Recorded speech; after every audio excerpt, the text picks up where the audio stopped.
जय श्री राम साथियों। मैं हूं आपकी बुरासी दीदी। तो आज की वीडियो में हम पढ़ेंगे भक्ति काल की एक नई कवियत्री मीराबाई जी के बारे में। तो चलिए शुरू करते हैं मीराबाई जी के बारे में। मीराबाई जी थी जो ये भक्ति काल की सगुण धारा की कवि थी। भक्ति काल की सगुण धारा की कवि थी और ये कृष्ण भक्ति काव्य से संबंधित थी।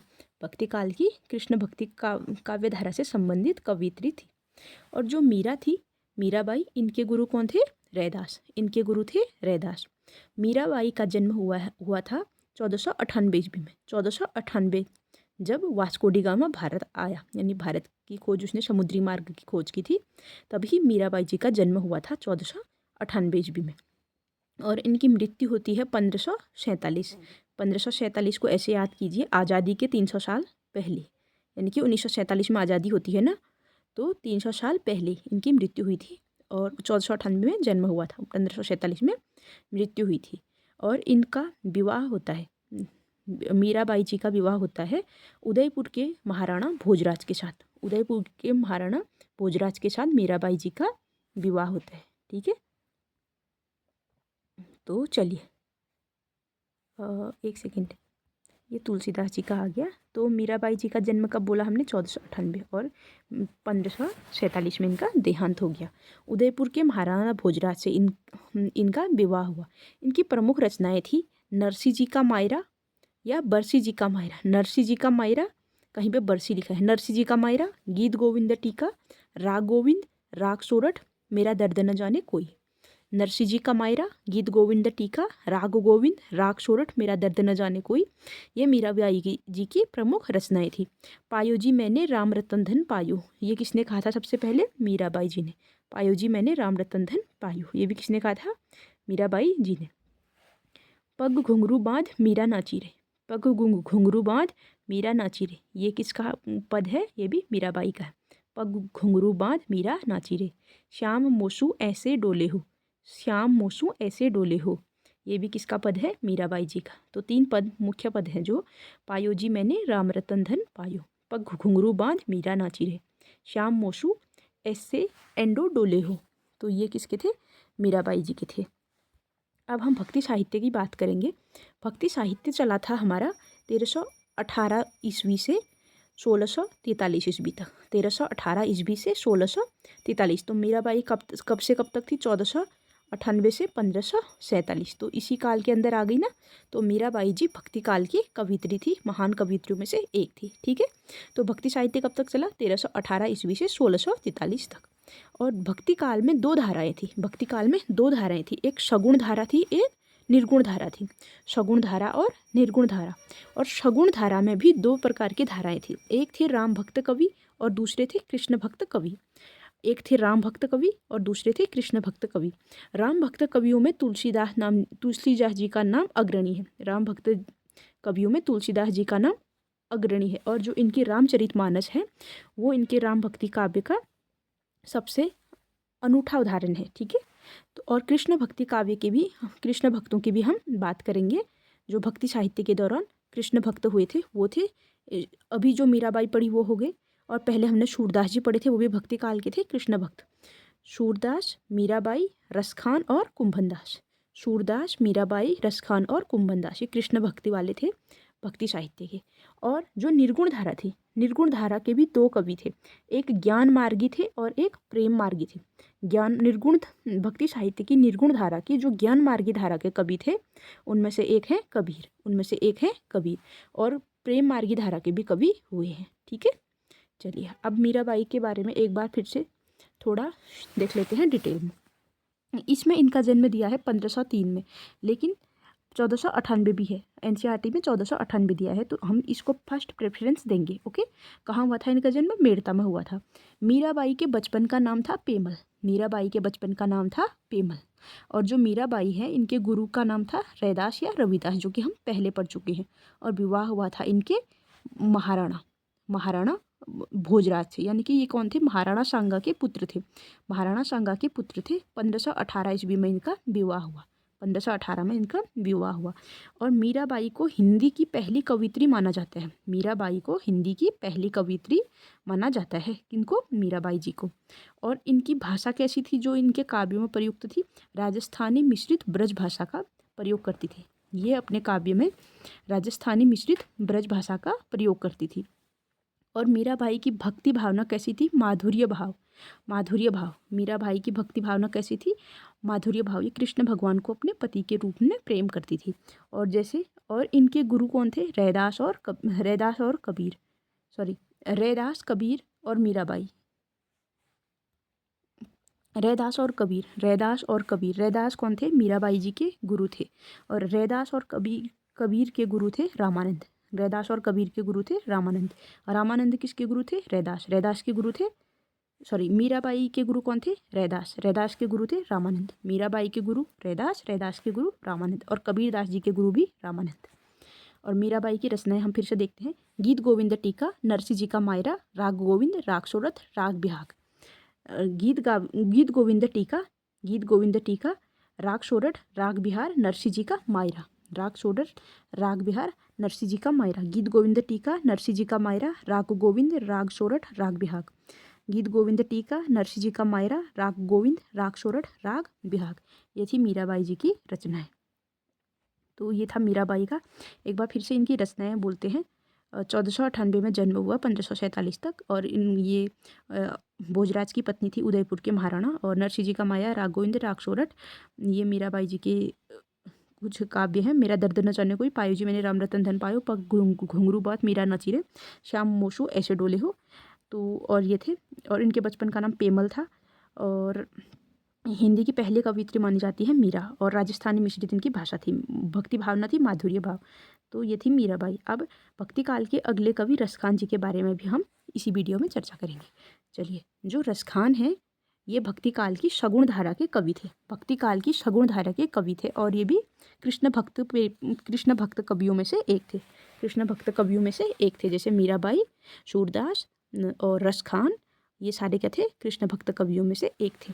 जो रसखान थे ये मूल रूप से मुस्लिम थे। ये मूल रूप से क्या थे? मुस्लिम थे। मतलब मुस्लिम धर्म के थे। लेकिन बावजूद उसके ये कृष्ण भक्ति, एक महान कृष्ण भक्त हुए और एक महान संत हुए। कौन? रसखान। इनका मूल नाम था सैयद इब्राहिम। रसखान का मूल नाम था सैयद इब्राहिम। रसखान जी का जन्म हुआ था 1539 में। मीराबाई जी की मृत्यु के जस्ट 1 साल बाद, यानी कि 1539 में रसखान जी का जन्म हुआ। 1539 में ये रसखान जी का जन्म हुआ, सैयद इब्राहिम का जन्म हुआ। और इनकी मृत्यु होती है 1628 में। इनकी मृत्यु कब होती है? 1628 में। और एक लूसेंट की किताब में ये दे रखा है इनका जन्म 1533 से 1618।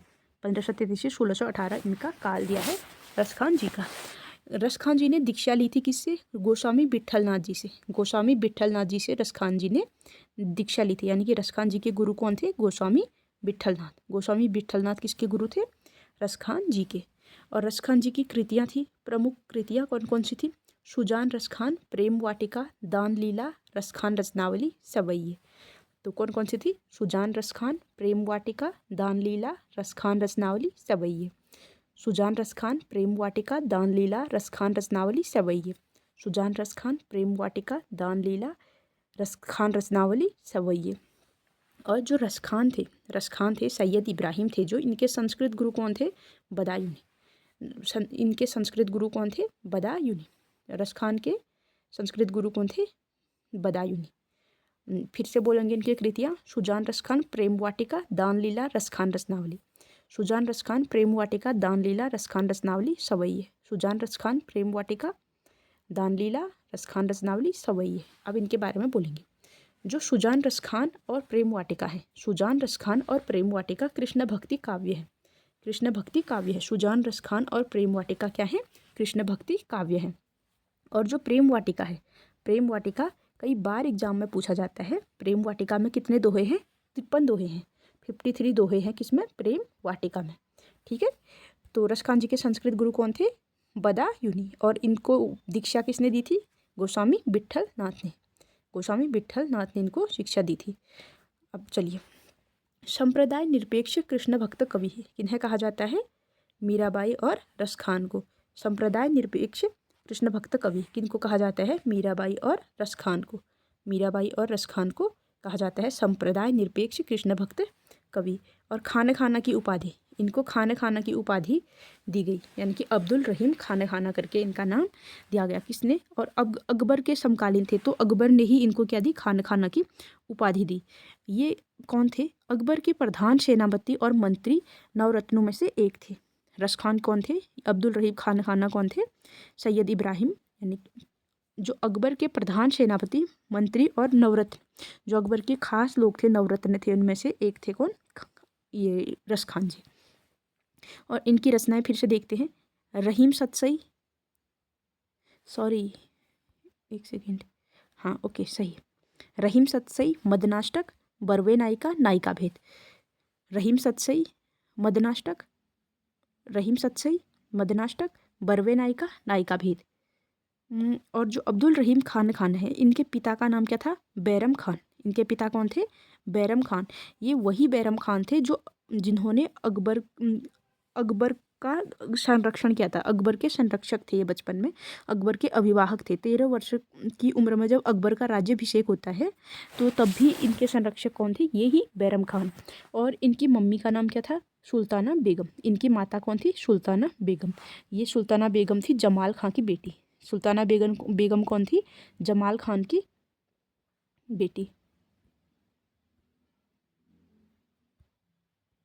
सुल्ताना बेगम कौन थी? जमाल खां की बेटी। और पिता का नाम बैरम खान, अब्दुल रहीम खान खान। तो ये इस्लाम धर्म से संबंधित थे। उसके बावजूद